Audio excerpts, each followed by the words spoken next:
welcome to the first episode of Unscripted, Let's Talk. I'm here with Sarah Schaffner. My name is Mary Eggleston. And, we talked about, okay, what are we going to do for this first episode of our podcast? And we got all complicated for a while. Maybe we should blah, blah, blah. And then it was so obvious, wasn't it, Sarah? Right, we just needed to talk. We got to talk about COVID-19 because the pandemic is all around us. And it's on everyone's mind. How do you not think about it? It affects everything. It is. So. In fact, for me, what I find is that I'll be going along with my day and thinking, everything's good, but then I'll just find like a wall in my mind where I think, I can't, that's right, I can't do that, and I can't, it's just, and my life has become a lot more limited. I mean, I live in a smaller, I have a grocery store I go to, I come to work, and it's really limited. Right, and I think for the most part, my routine is I'm able to go to work. My kids still have their sporting events. I can still do a lot, and so every time I come up against what you described as that wall, it's like, it's disappointing because sometimes I forget that I'm just going along like normal as if we're not going through COVID-19, and then like, oh yeah, we are. Yeah. We're still here. And that can be so discouraging. At the beginning of the pandemic, when people were coming in back in March, when it really settled in, at least here in South Dakota, where we were knowing that this was real, the people coming into my office and other people I was talking to, the anxiety was massive. Right. I was peeling people off the ceiling and trying to keep my own anxiety intact, and I was actually exhausted because I knew I got to keep myself ahead of my clients' anxiety. And so I was pushing through, and I remember being really proud of myself that I could see myself getting all the way through, now this is laughable, all the way through April. You and I had talked about that. We would always set dates, like how long can we make it? And we were proud of ourselves. Right. Like, okay, I can do this through, and I was so pleased. And then the reality started to set in towards the end of March, and I thought, okay, I can make it through May. Right. I can do this through May, and I can, move into the routine that I have and get through May. And luckily summer saved us. Yeah. Well, and that's what you said to me that day when I came in. I said, as we were looking at fall, I said, whoa, how's this going to be, Sarah? And you said, well, when it started, it was spring. Right. And summer was coming. Like there was like this hope, like it was okay. Like we have that every year in the Midwest. In the Midwest. Right. We feel so good in the spring and summer. So that offset the depressing feelings of a pandemic, even though, I'm sure like everybody, I canceled trips, I canceled vacations. There were just all kinds of other stressors in terms of my oldest son was furloughed from his job in Los Angeles, and he was home, and all kinds of stuff like that. But still, it was summer. Right.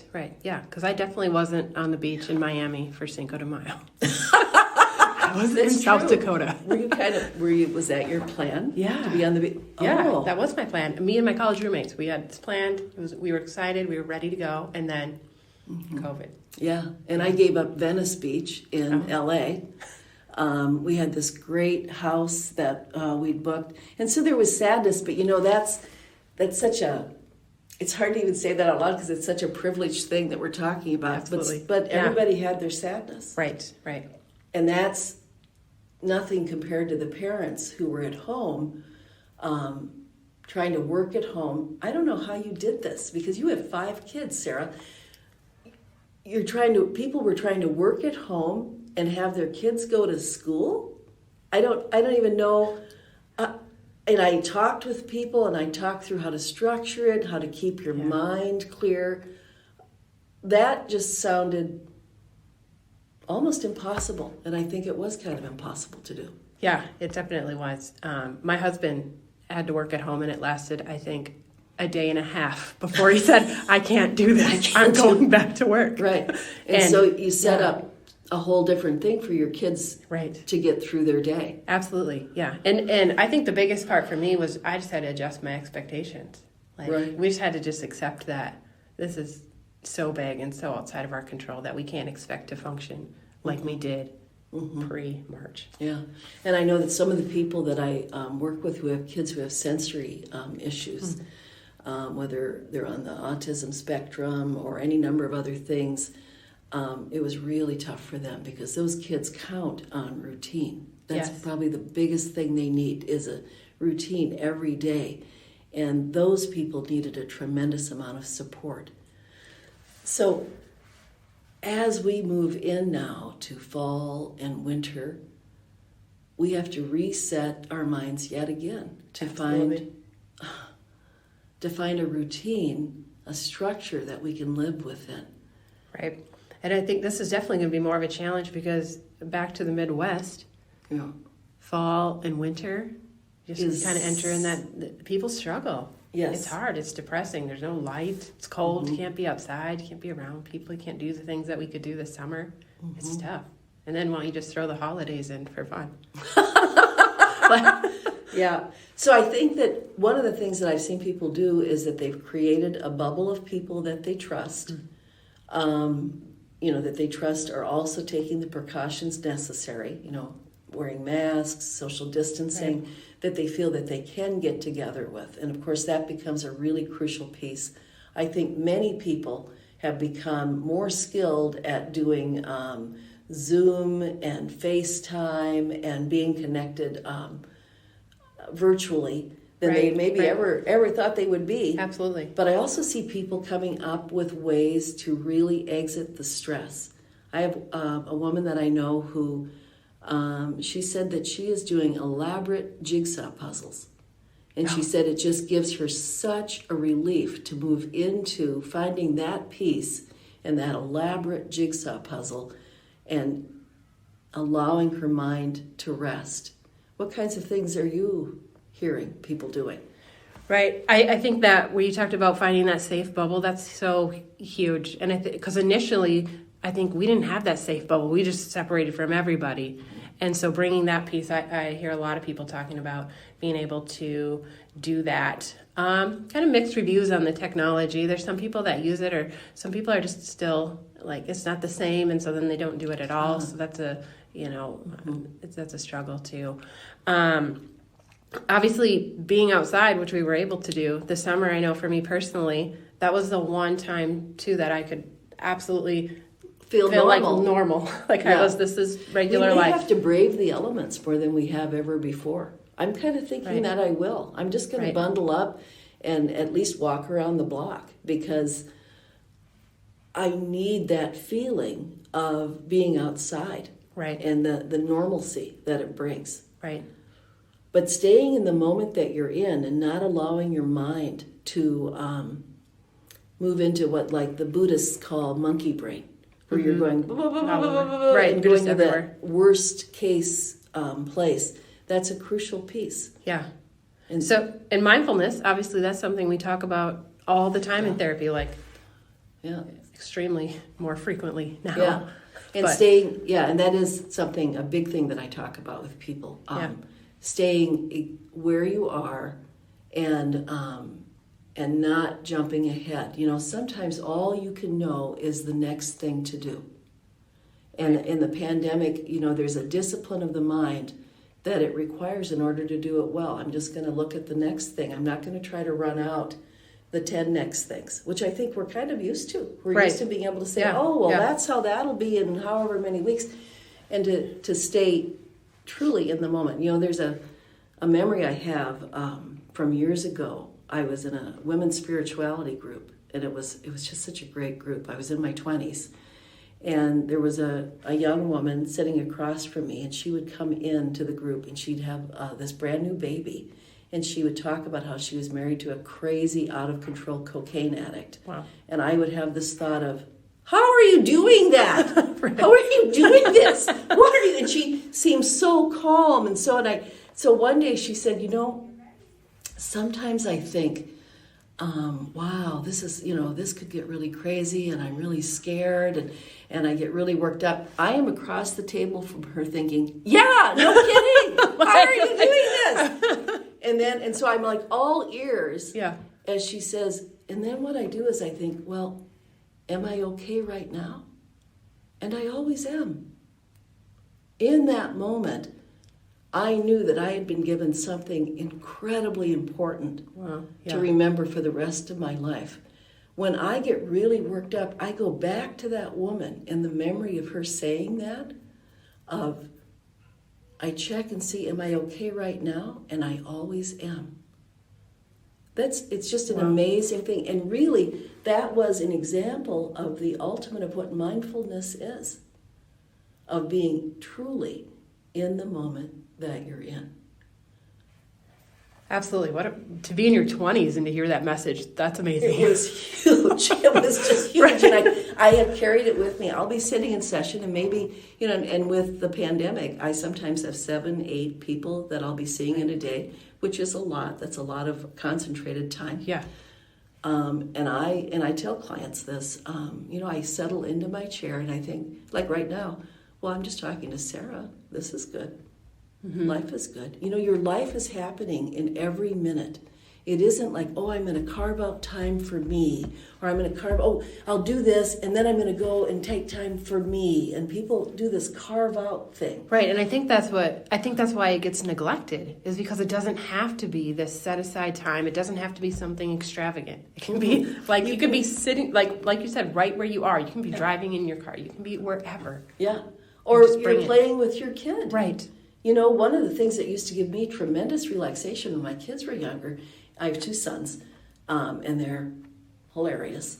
And I would come home, and they would toss me a sword, and I would sword fight my way into the house. That was like a thing that we That's did. How you got in. Sword fighting. And I think, well, this is great. Instead of coming home with this attitude of, I need rest, and I've had a hard day, to lose myself into the hilarity of sword fighting my way into the house gave me more relaxation, more, joy than anything else could have. Yeah. And I think for somebody else, that might make them anxious. And so it's about doing what works for you. My thing is my kids' sporting events. Some people are like, oh my gosh, you go to sporting events all the time. And you never get time to rest, or you're always so busy. And I'm like, if you only understood, like when I'm watching that game, like life is good. There's life peace. So I love going because I can just get in that space and I can just watch what's going on right in front of me. And that's all I have to do. Yeah, yeah. I don't want to try to do 5 other things in my head, and that would be the mistake that people make. Yeah. Is trying to do other things with your mind instead of what's in front of you to do. So you'll find so much calm, so much reassurance if you can stay in the moment you're in. People ask me all the time, okay, so, tell me about meditation, because I've done meditation for many, many years. I've done self-hypnosis for many, many years. And I think, I will probably do a podcast on this specifically, but just for a moment to realize that meditation can be in every moment that you're in. If you're in the grocery line, and this happens to me all the time, the person in front of me has an issue. I don't know why. It doesn't matter which line I pick. Somebody in front of me has an issue. And I used to go, Urgh. And then one day it occurred to me, well, here I am. I'm just here. I could just use this time to relax my mind. Right. And I could look at the goofy magazines and discover that here's a man who's half man, half fish. That's interesting. That's kind of like, and so now when that happens, I just relax my mind and say, oh, well, here I am. There's nothing to do. Well, how nice. There's nothing to do but to be here in the grocery line. Yeah. And how incredible to do that in a moment when typically you'd be irritated. Yep. You'd leave the store mad because you had to wait for somebody else's issue again. Yeah. But to be able to reframe that and to use that time to bring that calmness, that's amazing. And as you start to study it, if you really choose to study mindfulness, that's the kind of thing that you look for. And I became oddly grateful for the irritating moments, because I think, oh, here's my chance. Here's my chance. Okay. Okay, I'm going to breathe, and I'm going to be calm as this irritating thing is happening. And I'd have this thought of, oh, this is so successful. Look at this. This is so great. I'm staying calm. And this is really irritating. Oh. So do you get irritated ever? It can grab me suddenly. Okay, yeah. But not, I've done this for so long. Not really. Okay, Not anymore. Not really. And you've known me a while. Right. And we've been through some things, Right, haven't we? we have, And yes. so, yeah. It's like, well, this will be whatever it's going to be, Right, And you know what we're thinking Right, of, but yeah. we're not going to tell you that. Yeah, we can't talk about that. We can't talk about that. But the practice. Practice. Have done it for so long is what gets you there. Yeah, and as point. you know, Sarah, I'm a type A person. I'm very intense. I am not by nature a laid-back person. Anybody who knows me knows that. And so my pursuit of staying calm and living in the moment I'm in has been just everything for me in terms of my growth as a person. Right. Yeah. Yeah, and you're a much more laid-back person just by nature. Yeah, I'm not. I'm the opposite of type A. I'm a B for sure. Yeah, she's into harmony Right. and getting along. When we talked about doing this, I said, okay, we need to talk about our structure. We need to talk about, and she said, oh, or we could just roll with it. And I'm looking at her and I think, but in that moment, my thought was, that's right, Mary, now breathe and relax. Right. Just breathe. We can delete it. We Yeah, we can delete it if we want to. But we won't, because We won't, this because is just I what think we it's do. actually going well. So I have one more thing to say in terms of, there's the obvious things that you can read anywhere. Go outside, stay connected to people in whatever way you can, eat a healthy diet, keep moving, blah, blah, blah, blah, blah. Oh, you can read wait. that anywhere. Don't forget the bubble bath. The bubble bath. Right, take bubble baths, which I never do, but okay. I mean, if you like baths, hey, go for it. Those kinds of things. Yeah. But I'm going to add, along with the mindfulness, I'm going to add that there are some great studies written about that if you focus on what you like about your life, what you're grateful for, you will be a happier person. And, that's that gratitude journal thing that you read about. Yeah. But literally the studies show this, that people who really take the time to focus on what they like. So what I recommend is every day write down what you like about your life.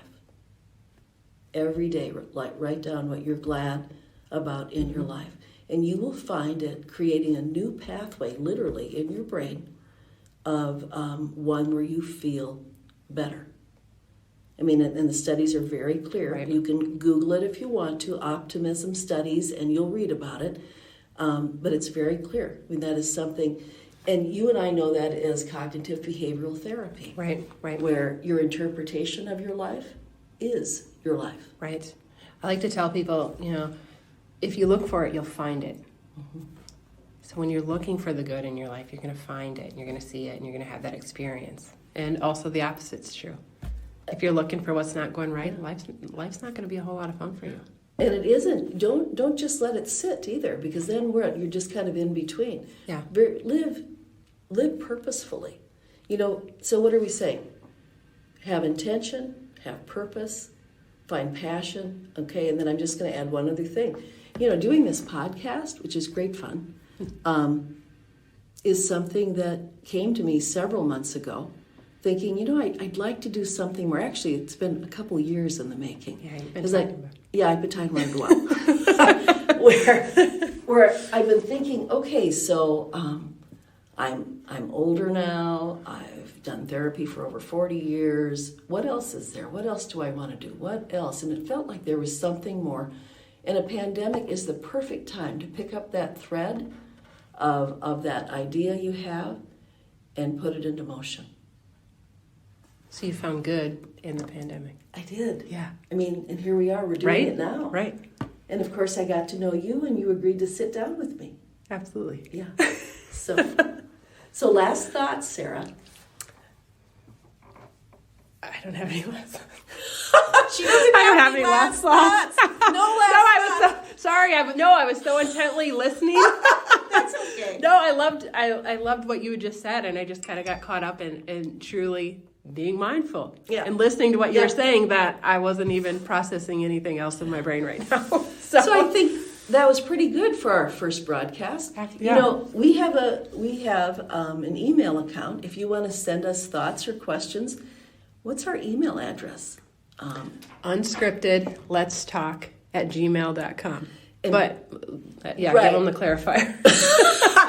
When you type it in, and we almost didn't do Unscripted Let's Talk, even though that's the name of our podcast, it kind of looks like Unscripted Let's Stalk, like stalking. But just ignore that. Right, we're not promoting that. We're not promoting stalking. So it's just Unscripted Let's Talk, all one word. Yep. At gmail.com. Yep. Send us your thoughts and questions. And remember, live with intention, purpose, and passion. Until next time.